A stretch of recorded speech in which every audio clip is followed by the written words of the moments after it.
نور على مر الزمان تألقا وأضاء للدنيا طريقا مشرقا وهدى من الرحمن يهدينا به الصالحات.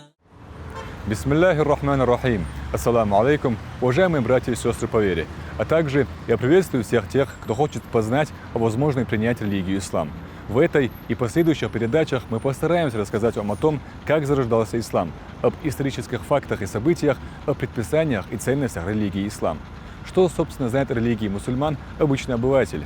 Что мусульмане какие-то бородатые мужики, которые одевают своих женщин в черные мешки и пытаются в современном мире следовать правилам средневековой морали. Что был такой пророк Мухаммед, которого нельзя изображать, и который со слов Аллаха написал священную книгу Коран. Что есть еще такая Мекка, куда каждый мусульманин должен съездить хотя бы раз в жизни.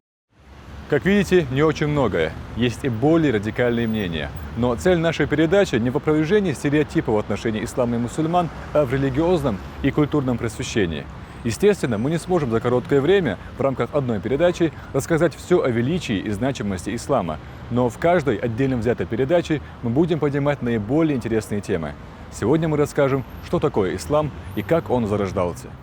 Ислам – от арабского вручения себя Аллаху, покорность. В настоящее время ислам исповедует около 1,5 миллиарда человек, проживающих в более чем 120 странах мира. Государственной религией ислам является в 28 странах. Последним вестником истинной веры ислама является пророк Мухаммад, да благословит его Аллах и приветствует. Главной священной книгой – Коран. Кроме того, важным источником исламского вероучения и права считается сунна, которая представляет собой совокупность преданий, то есть хадисов, о деяниях, изречениях и молчаливых одобрениях пророка Мухаммада, да благословит его Аллах и приветствует. Формирование ислама относится только к VII веку нашей эры. Колыбелью ислама является Аравийский полуостров, откуда пошло распространение по всему миру. Мир этот создан единым и всемогущим Богом, Творцом всего сущего, Аллахом. На протяжении многих веков и тысячелетий Аллах посылал на землю пророков, открывая через них людям свои таинства и волю, направляя их на истинный путь. Всего в Коране упоминается 25 пророков, среди которых пророки Иса, Иисус Христос, Муса, Моисей, Ибрахим, Авраам и другие.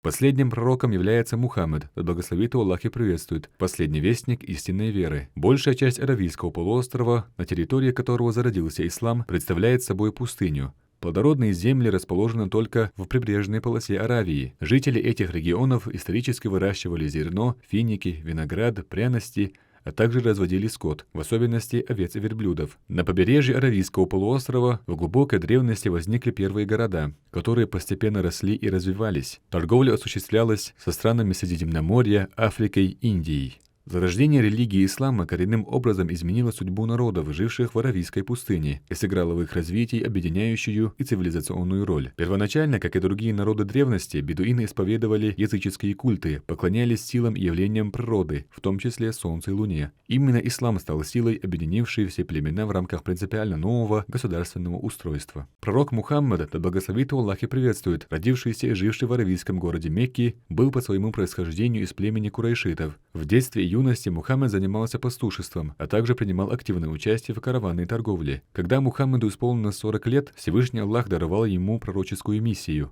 С этого момента пророк Мухаммад начал активно проповедовать в Мекке истинную религию ислам. Пророк Мухаммад, да благословит Аллах и приветствует, в проповедях призывал к вере в единого Бога Аллаха, говорил о необходимости соблюдения элементарных норм морали, а также проповедовал братство верующих. К другим религиям, которые на тот момент уже давно существовали, иудаизм и христианство, пророк Мухаммад относился с терпением, потому что они, иудеи и христиане, так называемые люди Писания, и их религии лишь предшествовали истинной вере исламу, в которой Всевышний дал полное откровение и отменил многое из того, что ранее содержалось в Евангелии. Между тем, местная мекканская знать отнеслась к проповедям пророка отрицательно, если не сказать враждебно. В ее рядах по-прежнему доминировало многобожие, язычество. Поэтому в 622 году пророк Мухаммад, да благословит Аллах и приветствует, вместе со своими сподвижниками покинул Мекку, спасаясь от преследований язычников, и поселился в другом городе Медине. Это событие, переселение пророка и его сподвижников, именуется в исламе хиджрой и считается датой начала мусульманского летоисчисления. Именно здесь, в Медине, пророк Мухаммад, да благословит его Аллах и приветствует, сплотил арабское население города и вскоре основал первую мусульманскую общину. Ислам начал быстро распространяться по Аравийскому полуострову. В 630 году произошло еще одно очень важное событие. Мусульмане смогли взять Мекку, которая с тех пор стала главным религиозным центром. Ислам становится религией всех арабов. Всевышний в своем благородном Коране говорит: «В посланнике Аллаха был прекрасный пример для вас, для тех, кто надеется на Всевышнего и последний день».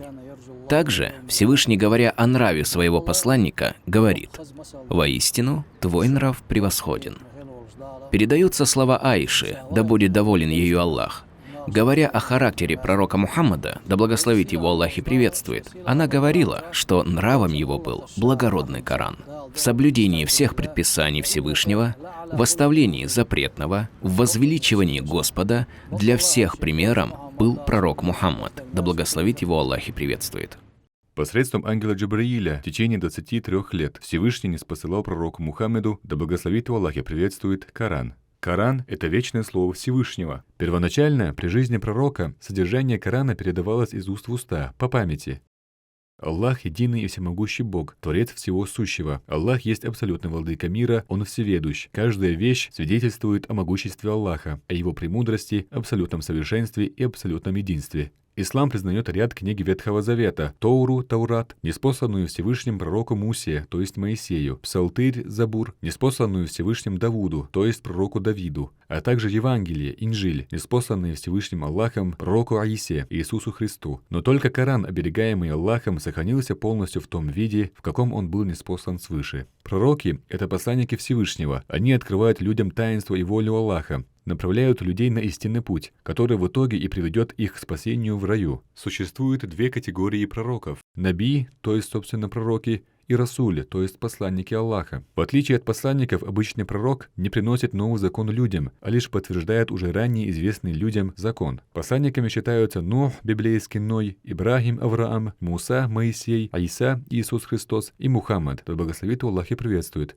Все эти пророки упоминаются в Коране, они приносили людям новые божественные законы. Согласно одному из мусульманских преданий, Всевышний послал на землю 124 тысячи пророков, наби, 313 из них являются посланниками, расуль. Каждый из пророков посылался непосредственно к своему народу, тогда как миссия пророка Мухаммеда, да благословит Аллах и приветствует, адресована всем народам, а не только арабам. Один из столпов имана – это вера мусульман в судный день. В момент физической смерти человека душа отделяется от тела. Существует промежуточное состояние, в котором пребывает душа после физической смерти вплоть до конца света и судного дня. Во время судного дня будет произведен допрос людей Всевышним, после чего праведники попадут в райские сады, а грешники и неверующие в адский огонь. Помочь избавиться от вечных мук может заступничество пророков и праведников, то есть людей, которые стремятся заслужить любовь и довольство Аллаха и не придают большого значения приходящим житейским ценностям.